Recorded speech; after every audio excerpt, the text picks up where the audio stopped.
പുതിയ AKG സെന്ററിന്റെ ഉദ്ഘാടന ചടങ്ങിനായിട്ടാണ് അവിടെ മുഖ്യമന്ത്രി ഉൾപ്പെടെയുള്ളവർ ചേർന്നിട്ടുണ്ട്. CPM സംസ്ഥാന സെക്രട്ടറി MV ഗോവിന്ദനുണ്ട്, ജനറൽ സെക്രട്ടറി MA ബേബിയുണ്ട്. അവിടെ AKG സെന്ററിന്റെ ഉദ്ഘാടന ചടങ്ങിനായി നേതാക്കളെല്ലാം എത്തിച്ചേർന്നിട്ടുണ്ട്. അവിടെ നിന്നുള്ള ദൃശ്യങ്ങളാണ്, തത്സമയ ദൃശ്യങ്ങളാണ് ഇപ്പോൾ പ്രേക്ഷകർ കാണുന്നത്.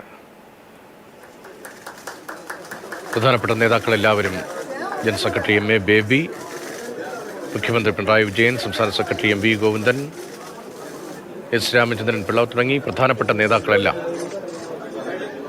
ഈ പരിപാടിയിൽ പങ്കെടുക്കുന്നുണ്ട്. അവിടെ നിന്നുള്ള ദൃശ്യങ്ങളാണ് ഇപ്പോൾ കാണുന്നത്.